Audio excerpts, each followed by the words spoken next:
Hello everyone, today I'd like to read you another Julia Donaldson story, The Snail and the Whale.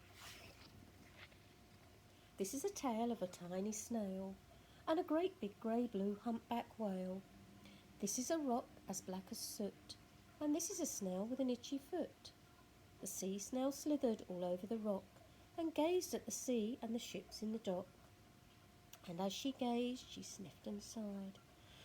The sea is deep and the world is wide. How I long to sail, said the tiny snail. These are the other snails in the flock, who all stuck tight to the smooth black rock, and said to the snail with the itchy foot, "Be quiet, don't wiggle, sit still, stay put." But the tiny sea snail sighed and sniffed, then cried, "I've got it, I'll hitch a lift." This is the trail of the tiny snail, a silvery trail that looped and curled and said, "Lift wanted around the world."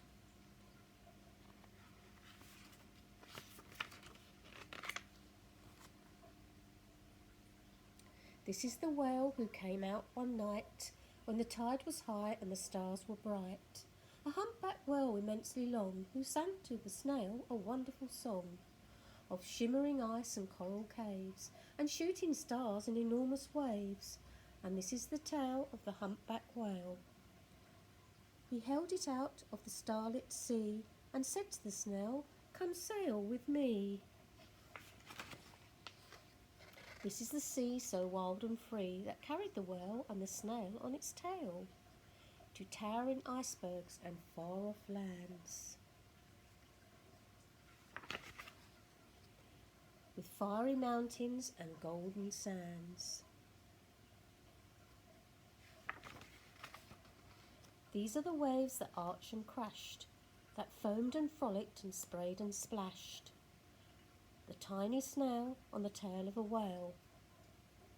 These are the caves beneath the waves, where stripy fish with feathery fins and sharks with hideous toothy grins swam round the whale and the snail on its tail. This is the sky so vast and high, sometimes sunny and blue and warm, sometimes filled with a thunderstorm, with zigzagging lightning, flashing and frightening. The tiny snail on the tail of a whale. And you just see him there.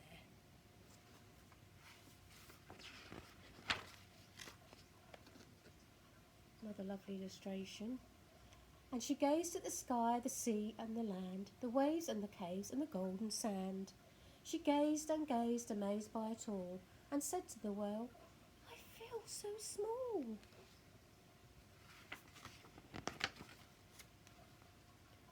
But then came the day the whale was lost.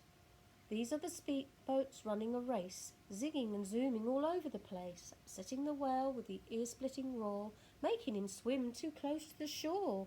Wonder what's going to happen next. This is the tide slipping away. Oh dear. And this is the whale lying beached in a bay. "Quick, off the sand, back to the sea," cried the snail. "I can't move on land, I'm too big," moaned the whale. The snail felt helpless and terribly small. Then, "I've got it," she cried, and started to crawl. "I must not fail," said the tiny snail. This is the bell on the school in the bay, ringing the children in from their play. This is the teacher holding her chalk, telling the class, "Sit straight, don't talk."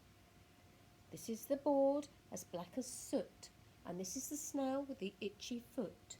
"A snail, a snail!" The teacher turns pale. "Look," say the children, "it's leaving a trail." This is the trail of the tiny snail. A silvery trail saying, "Save the whale."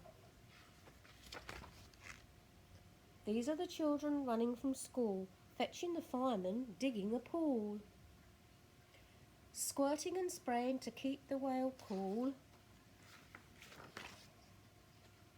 This is the tide coming into the bay, and these are the villagers shouting, "Hooray!" as the whale and the snail travel safely away.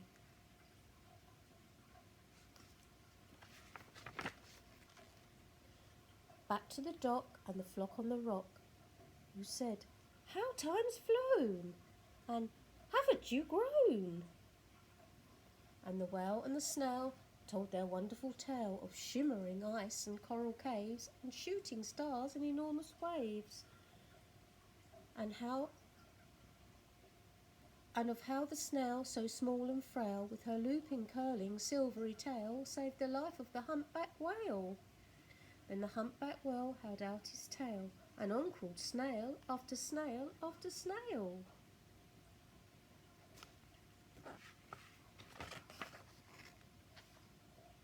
There they all are, all on his tail. And they sung to the sea as they all set sail on the tail of the grey-blue humpback whale. I hope you enjoyed that story, and I'll see you all again soon. Bye.